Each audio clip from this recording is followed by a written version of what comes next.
Hi viewers, this video will equip you with a detailed study of the major forms or types of poetry with special emphasis on their distinguishing features. It is necessary that you know the type of poem that you are dealing with at any point in time. Nowadays, it has become the norm to speak of the various types of poetry, and it is therefore pertinent for us to note that these types develop at different periods in the long history of written English poetry. The major forms or types of poem we shall study in this video are the epic, the ballad, the ode, the sonnet, the elegy, and the lyric. The epic. The epic is a poem composed or written on a grand scale, usually in many separate books or volumes, concerned with the exploits of some great national, historical, or legendary character or hero. In other words, an epic celebrates in the form of a continuous narrative the feats of one or more heroic characters of history or tradition. Accordingly, as a rule, the epic treats a theme of lofty nature, and consequently, its characters are usually of high social standing and are very powerful forces. As it is expected, the narrative of an epic is presented in such a way that the actions of the subject intimate and comment on the values and destiny of a particular people or race, in spite of its episodic nature. There are two major types of epic, namely, the primary, also known as the folk epic, and the secondary, known as the art epics. Primary epic is a type of epic that draws its sustenance mainly from the oral tradition of a people, hence the label folk, while the secondary epic is a modification and reorganized version by identifiable or known authors. This latter type is a result of its very basis and nature, written with much literary sophistication by poets who imitate the primary in both subject and manner. Characteristics of an epic. It's whether folk or art. Epics share a set of common general characteristics and convention as follows. The poet commences his narration by stating his theme and invokes the muse to inspire and instruct him in his task. 2. The story begins in media res, which is in the middle of things, and proceeds to recount the great deeds of the heroes with objectivity. 3. The action in which supernatural forces participate is one and entire. 4. Story is of great length and scope, with action taking place over a long period of time and extending over several nations. The world of the poet's day, or the imagined universe. 5. The hero, who is a person of great stature, legendary and historical significance, and performs superhuman actions, is more of the concern of the audience or reader because he or she symbolizes the aspiration and destiny of his or her nation or race. Number 6. Narrative style is grand and alternates between sublime or sustained elevation and grand simplicity. 7. Story includes elaborate formal speeches by the main characters. 8.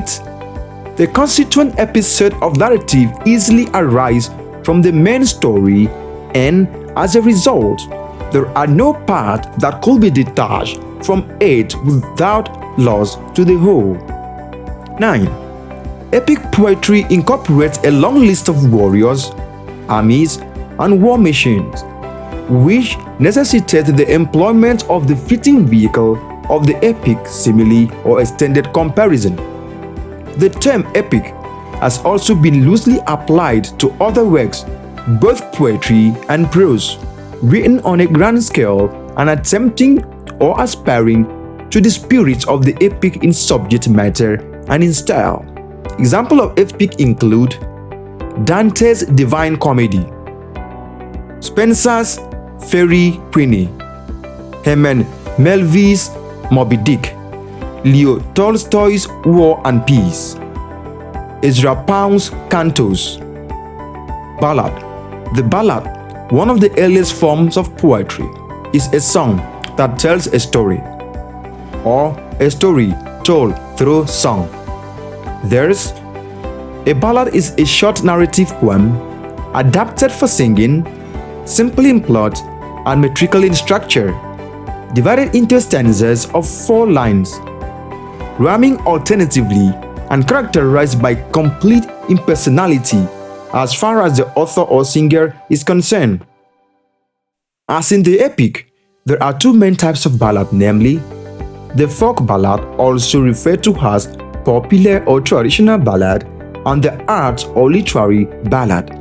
These terms equally imitate the origins and nature of this type of poetry, similar to the distinction we have seen in the epic genre.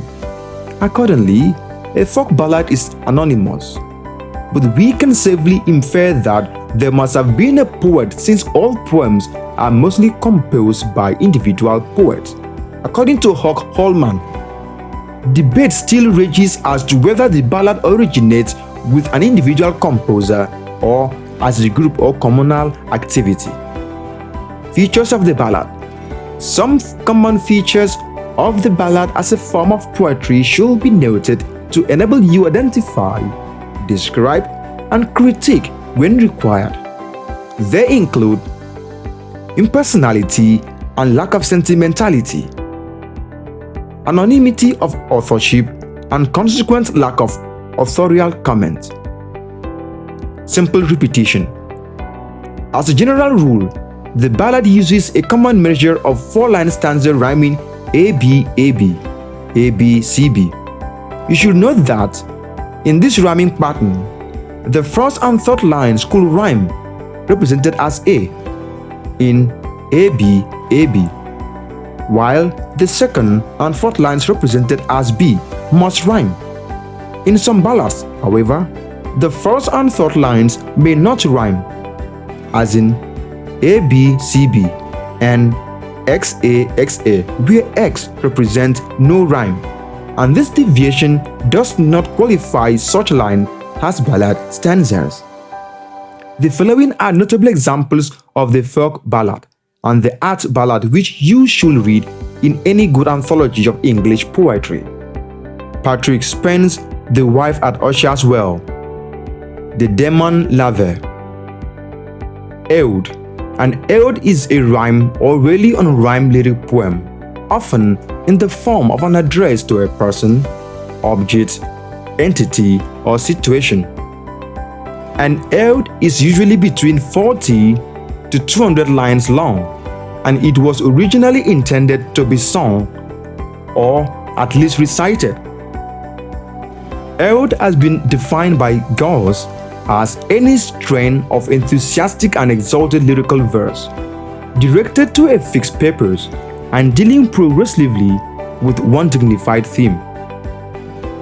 In its earliest Greek form established by the poet Pindar, ode was a choral or song by a group of people who constituted the personas who moved in a dance rhythm in the dramatic poetry that was the main matrix of the form. More explicitly, Holman tells us that the term ode connotes certain qualities both of manner and form. In terms of manner, the ode is an elaborate lyric, expressing language dignified, sincere, imaginative, and intellectual in tone. In form, the ode is more complicated than most of the lyric types. Famous examples of ode are John Milton's Ode on the Morning of Christ's Nativity, John Keats' Ode to Nightingale, Odes to Grecian Urn, and Odes to the West Wind by Shelley. Elegy. An elegy is a poem of lamentation. The following are popular examples of the elegy in English literature: John Milton's Lycidas, Alfred Tennyson's In Memoriam, W.H. Auden's In Memory of William Butler Yeats, and William Gray's Elegy written in a county churchyard. You should find a suitable anthology of English poetry and read these poems so as to be able to identify and discuss an elegy no matter the variant that you come across. An ancient category of the elegy is the pastoral elegy, in which the poet or mourner and the dead or the one being mourned, who is equally a poet, are characterized as shepherds. The name pastoral is derived from the Greek word pastor, which means shepherd. M.H. Abrams, using one of the notable examples of the pastoral elegy, has identified 7 fundamental conventions that have marked this poetic form from its earliest Greek form through the Renaissance as follows: 1. The invocation of the Muses and frequent references to other figures from classical mythology. 2. All of nature is implicated or joined in mourning the shepherd's death. 3. The mourner charges with negligence the nymphs or other guardians of the dead. 4. There is a procession of mourners. 5. The poet raises questions about the justice of divine providence and goes on to comment on the decadence of his or her contemporary society in seeming digression, which are often integral to the development of the mourner's line of thought, as in Lycidas. 6. In post-Renaissance elegies, flowers are brought into the deck. There is a closing consolation, especially in Christian elegies, where the tone of the poem changes from that of grief and despair to joy and assurance, and an epiphanic realization that death is a necessary prelude to a higher life. Sonnet. The sonnet is a poem generally expressive of a single, complete thought, idea, or sentiment. It is made up of 14 lines, usually 5-foot iambic pentameters, with lines arranged according to one of certain definite rhyme schemes. Ullmann defines this poetic form as a lyric form of 14 lines, highly arbitrary in form, and following one or another of several rhyme schemes. There are 3 main types of sonnet. These are the Petrarchian or Italian sonnet, the Miltonic sonnet, the Shakespearean or Elizabethan sonnet. Petrarchian sonnet. This type consists of 2 parts or system, as they are called. A major part known as the octave, made up of the first 8 lines. A minor part called the sextet, made up of the last 6 lines. The rhyme scheme of the octave is A-B-B-A, A-B-B-A, and this is fixed. On the other hand, the rhyme scheme of the last 6 lines varies, but it may consist of any of the 2 or 3 arrangements below. That is C-D, C-D, C-D, or C-D-E, C-D-E. An example of Italian sonnet is William Wordsworth's The World is Too Much with Us. The English or Elizabethan sonnet differs from both the Petrarchian and the Miltonic forms.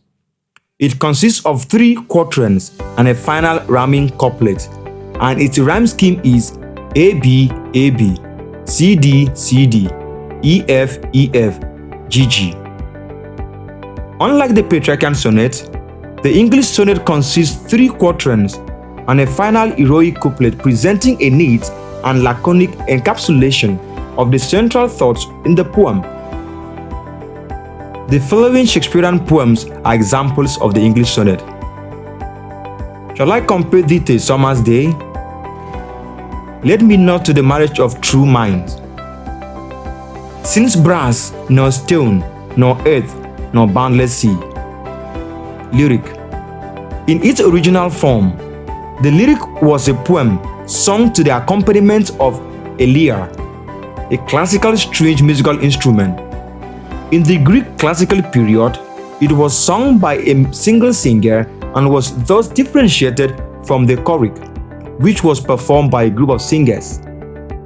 The term is now applied to describe any poem that is light in tone, could be adapted into song, and reflects the personal mood or feeling of the singer or poet, rather than narrate a story.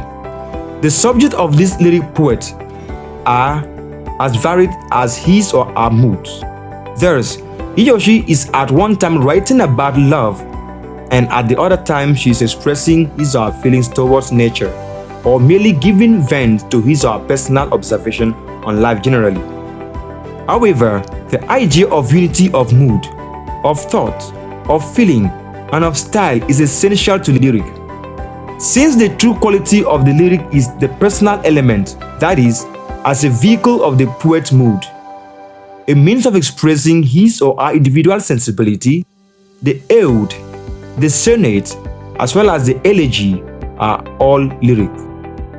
As such, all the types of poem earlier mentioned can truly be studied as lyrics.